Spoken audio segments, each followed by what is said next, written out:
السلام علیکم تمام سامعین اکرام کو سلسلہ حدیث میں خوش آمدید۔ آج ہم صحیح بخاری کی ایک اہم حدیث نمبر 146 کا مطالعہ کریں گے۔ یہ حدیث خواتین کے پردے کے احکام کے تاریخی پس منظر کو واضح کرتی ہے، جس میں ازواج مطہرات رضی اللہ تعالیٰ عنہ کے پردے اور حضرت عمر رضی اللہ تعالیٰ عنہ کی دینی بصیرت کا ذکر موجود ہے۔ یہ حدیث مبارکہ بتاتی ہے کہ کس وجہ سے ازواج مطہرات کے لیے پردے کا حکم آیا۔ تو چلیے آئیے چلتے ہیں حدیث مبارکہ کی طرف اور جانتے ہیں پردے کا تاریخی پس منظر۔ حدیث کے اختتام پر مختصراً اس کی وضاحت اور اس سے حاصل ہونے والے اسباق کا جائزہ لیں گے۔ صحیح بخاری حدیث نمبر 146۔ حضرت عائشہ رضی اللہ تعالیٰ عنہا سے روایت ہے کہ نبی صلی اللہ علیہ وآلہ وسلم کی ازواج مطہرات رات کو قضائے حاجت کے لیے مناسک کی طرف جاتی تھیں۔ اس سے مراد کھلا میدان ہے۔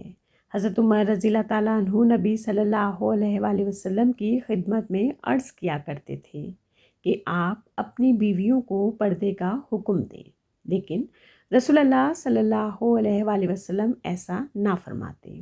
چنانچہ ایک رات عشاء کے وقت نبی صلی اللہ علیہ وآلہ وسلم کی زوجہ محترمہ حضرت سودا بنت زماں قضائے حاجت کے لیے باہر نکلی اور وہ قد آور تھیں، تو حضرت عمر رضی اللہ تعالیٰ عنہ نے انہیں آواز دی اور کہا، اے سودا، ہم نے تمہیں پہچان لیا ہے۔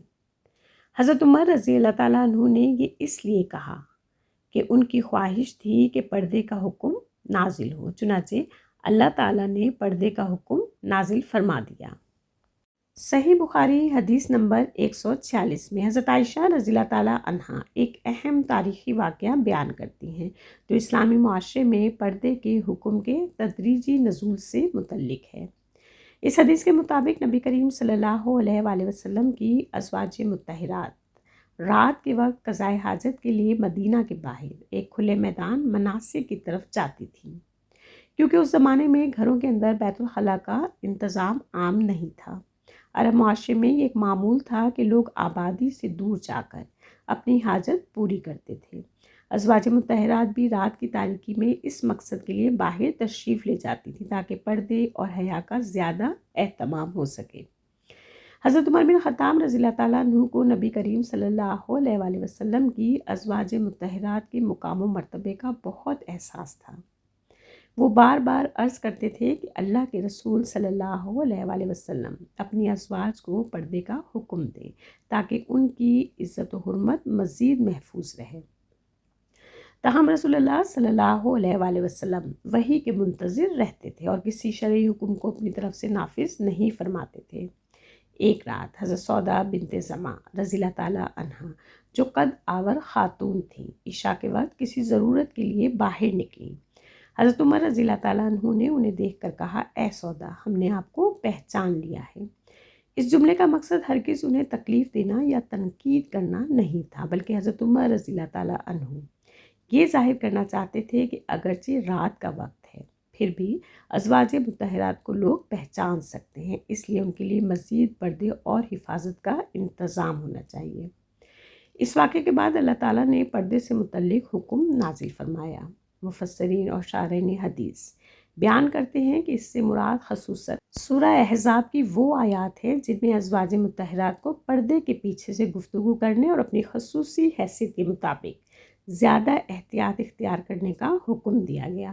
یہ حکم دراصل ان کی عزت، طہارت اور معاشرے میں ان کے بلند مقام کے تحفظ کے لیے تھا۔ چنانچہ حضرت عمر رضی اللہ تعالیٰ عنہ کی یہ خواہش اللہ تعالیٰ کی مشیت کے مطابق پوری ہوئی اور ان کی رائے ان مواقع میں شمار کی جاتی ہے جن میں ان کی موافقت قرآن کریم کی نازل شدہ ہدایات کے ساتھ ہوئی۔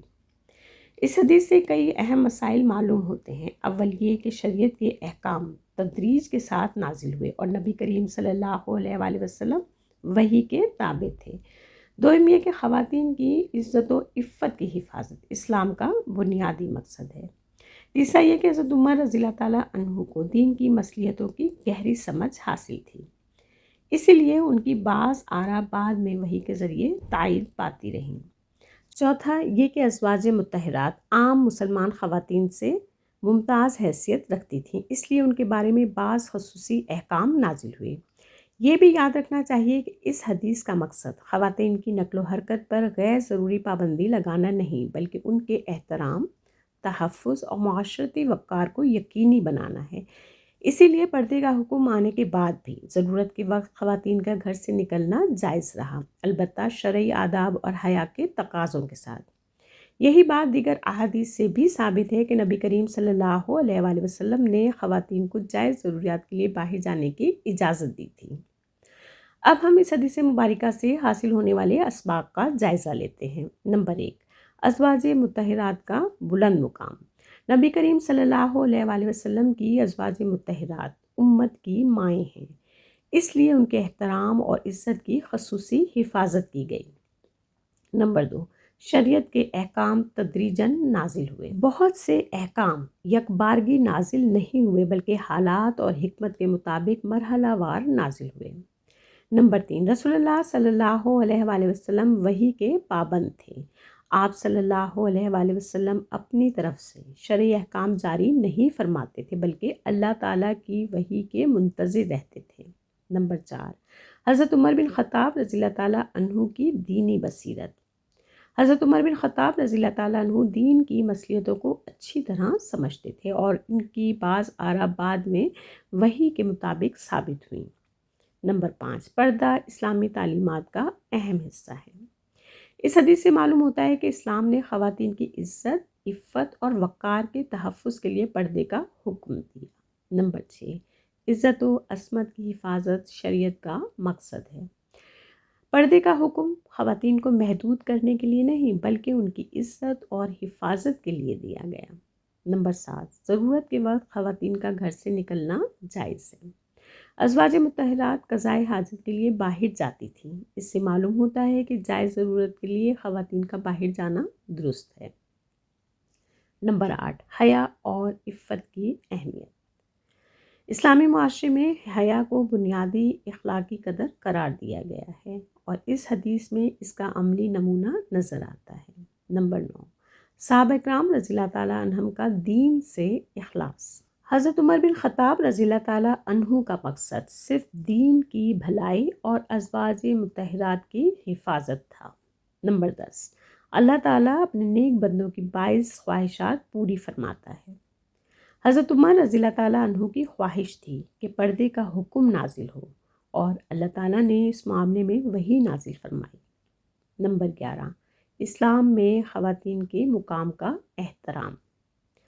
خواتین کی عزت و حرمت کے تحفظ کے لیے خصوصی احکام دیے گئے جو ان کی قدر و منزلت کو ظاہر کرتے ہیں۔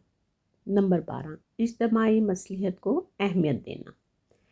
اسلامی احکام فرد اور معاشرے دونوں کی بھلائی اور پاکیزگی کو سامنے رکھ کر دیے جاتے ہیں۔ نمبر 13، صحابہ اکرام رضی اللہ تعالیٰ عنہم کا نبی صلی اللہ علیہ وآلہ وسلم سے ادب۔ حضرت عمر رضی اللہ تعالیٰ عنہ نے اپنی رائے ادب کے ساتھ رسول اللہ صلی اللہ علیہ وآلہ وسلم کے سامنے پیش کی، حکم مسلط کرنے کی کوشش نہیں کی۔ نمبر 14، قرآن و سنت کی باہمی مطابقت۔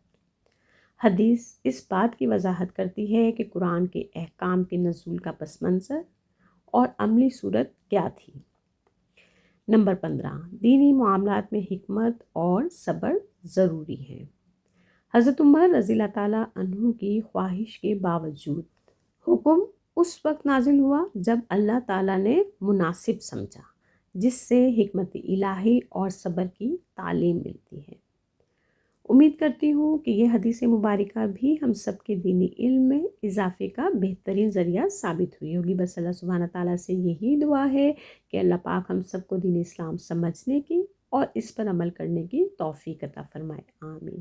اگر ویڈیو پسند آئی ہو تو اسے لائک اور صدقہ جاری کے طور پہ شیئر کرنا ہرگز نہ بھولیے گا، اور اگر چینل پر نئے ہیں تو براہ مہربانی چینل کو سبسکرائب کرتے جائیے۔ اس کے ساتھ ہی اجازت دیجیے، انشاءاللہ پھر ملتے ہیں۔ اللہ حافظ۔